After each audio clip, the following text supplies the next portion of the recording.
God bless you. I'm Dr. Gene James from the Valley of the Sun. I'm going to talk to you today about avoiding dehydration.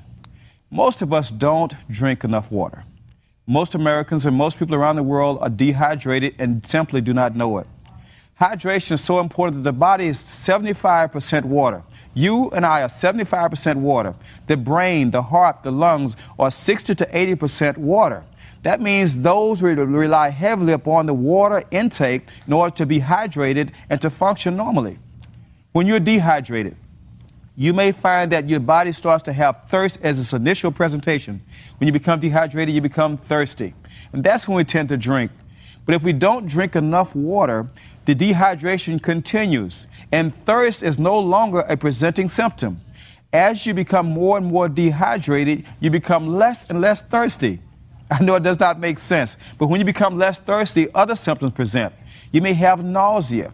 You may have dry skin, dry mouth, constantly a dry feeling. The eyes may dry. You not have as much water. You may become dizzy. Your muscles may cramp. You may have headaches. All these are symptoms of extreme dehydration. And you notice I did not mention thirst. When you're extremely dehydrated, you no longer may feel thirsty. You may have nausea or other presenting symptoms. Now, when people are presented into the hospital, and many people go to the emergency room, the first things you'll find they'll do is they start administering fluids. Because many of the people that go in for an emergency are simply dehydrated. But some people say, but I drink all kinds of things. I drink water, I drink soda, I'm drinking things all day long. What happens when you don't drink water? The body has to go through the process of extracting water, and the kidneys work really hard to extract water from whatever the fluid is that you are drinking. There's nothing like pure, clean drinking water. When you water your plants, that's what the plant needs, water. You don't put juice on your plants or soda on your plants or coffee on your plants. You water your plants. And the same thing, when we take in water, we're literally hydrating our bodies so that it functions best. When you water those plants become vibrant. They're no longer drooping, they're alive, and they put forth the color and everything that you desire. And the same thing is true when we're hydrated within ourselves. So how much water should we drink every day? We heard this usual thing about 8 glasses every day. We know we should do that. We don't do it, but we know it should be 8 glasses every day. How should we space it? We should space our water intake so that we're sipping during the intervals of the day. You're not going to drink your 8 glasses first thing in the morning and then not have any more, because it will simply be eliminated through the kidneys and through the bladder and bowel movements. You lose water when you speak, when you breathe. As you breathe, your body's losing water. When you perspire, and many times we're perspiring because we do not see the beads of sweat, we may not feel that we're perspiring. Oftentimes when you perspire, it evaporates as soon as it reaches the surface of the skin. So you may be losing water through evaporation. Through bladder movement and bowel movements, you lose water. When you exercise, you lose water. So you can see the need to have a constant intake of water during the day. Now, 8 glasses of water is what you're hearing about, but as the climates change, when it becomes increasingly hot outside, the temperature increases, so should our water intake. Because why? Because the heat drains the body of water. As you take in more water, you'll find that the body now is balancing with the amount of water that's being lost. What type of water should you drink? I've heard people ask about, should I use bottled water? Should I use purified water? Should I use distilled water? Well, any kind of water is better than no kind of water. What I use is I have a reverse osmosis system at my home, and the water is simply filtered. Filtered water is just as good as bottled water. It's less expensive, but again, it's very effective for keeping your body hydrated.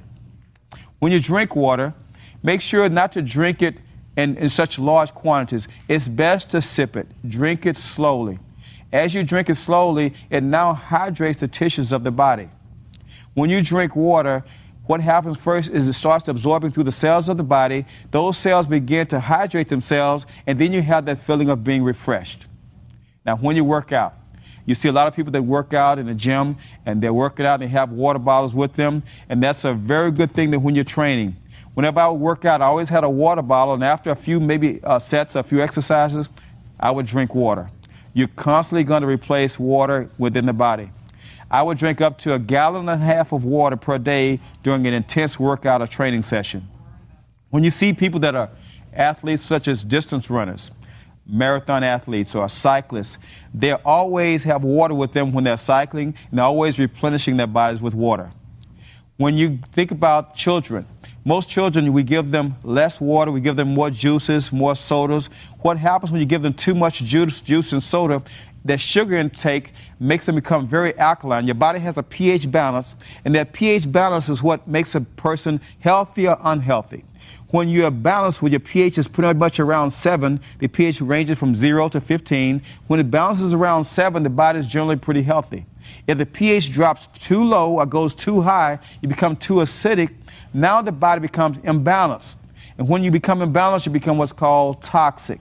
So what happens? When you see a child comes into the emergency room, or a child becomes unhealthy, what happens? Many times they're drinking juices and sodas. Even when they come into my office, they have a cold or they have some kind of virus. They also have cookies or they have soda in their hands, and this is increasing them, making them more dehydrated and more toxic. So how do you change that pH? If the pH is too high or out of balance, the first thing you do is start drinking water. Now the body craves sugar. The body craves the coffee, the juices, the things that we have other than water. What you have to do is start to cut those things off, increase your water intake. And this may be a challenge for you to just drink water. With your meals, rather than having the usual soda, rather than having coffee, start increasing and having more water. If you want to lose weight, one way to fill up that space when you eat is to consume large amounts of water. Because when you have that water intake, it gives you a sense of being full. When you get that sense of being full, you limit the amount of food that you eat. So water is very good if you're dieting in any way, shape, or form. If anyone takes medication, remember drinking large amounts of water, because whatever you're taking is also very concentrated. When you have a very high concentration within the body, water simply dilutes that. When my children, when they were small, one of the things that would happen whenever they have a cold, they would always come into our room and they have a fever, and the first thing I would tell them is to start drinking water. I would go in and just start drinking water. And I've noticed that the water starts to control that fever, and if the fever becomes under control, they immediately starts feeling better. Now why? When the fever goes up, the body is simply increasing its heat temperature to try and destroy and kill the virus. When you drink more water, all you're doing is simply hydrating the body. Now, the water that I give them is always room temperature. Cold water is great when it's hot outside, but nothing is better than room temperature water. That way it doesn't have to be warmed by the body, because whatever you take into the body has to be brought down to a temperature in which the body can use it. So I give my children good room temperature water, have them to drink that. They love it, and once they start drinking that, they'll find that their fever starts to come down, and all the toxins that builds up within the sinuses starts to flow again. You need water to allow that congestion to get out of your body. Whenever you're congested and clogged up and have sinus difficulties, drink plenty of water. Water also fights depression. Whenever a person becomes depressed, many times it's just a matter of their body is so dehydrated, it affects the brain. When you don't have enough water, the brain becomes affected, the heart can be affected, the lungs become affected, and then you have this feeling of overall dis-ease, what we call dis-ease, what we know later on as sickness or disease. Keep your body hydrated at all times. When your body is hydrated, you're healthier. Lots of water, fresh, clean drinking water. There's no particular kind that's better than another. Make sure it's filtered water, make sure it's clean and fresh. I'm Dr. Gene James. God bless you. From the Valley of the Sun.